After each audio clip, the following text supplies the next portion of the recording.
శిష్యులు ఇద్దరిని పిలిచి బేత్పగే బేతని అనే పట్టణంలోకి వెళ్ళండి. ఆ గ్రామంలోకి అక్కడ కట్టబడి ఉన్న గాడిద పిల్ల ఏమున్నాయి?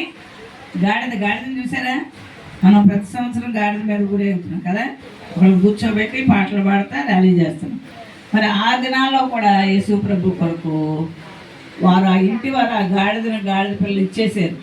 ఊరికే ప్రభు కోసం ఇచ్చేసారు అనమాట. వెళ్ళి తోలుకొని వచ్చారు. యేసు ప్రభు వారు గాడిద మీద ఎక్కేసరికి చీపో గాడిద అంటారు. గాడిద అంటే ఏంటి? గాడిద ఏం చేస్తుంది? మామూలుగా ఏం చేస్తుంది గాడిద తెలుసా మీకు అందరికీ?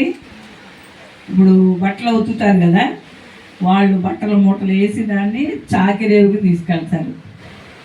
ఏం మోస్తుంది అది? విడిచిన బట్టలు. మనం స్నానం చేసి బట్టలను తీసేస్తాం కదా, తీసి డస్ట్బిన్లో వేస్తామా? అవన్నీ వాషింగ్ మిషన్ ఉన్నవాళ్ళు వాషింగ్ మిషన్, ఉతుక్కునే వాళ్ళు నీళ్ళల్లో నానబెట్టి ఉతుక్కుంటారు. అట్లాంటి బట్టల్ని ఆ గాడిదలు మోసి ఆ బట్టలు ఉతికే వాళ్ళకి మూటలు తీసుకెళ్ళి ఆ కాలువల దగ్గర వేస్తారు. అలాంటి గాడిద ఎవరికి అవసరమైంది?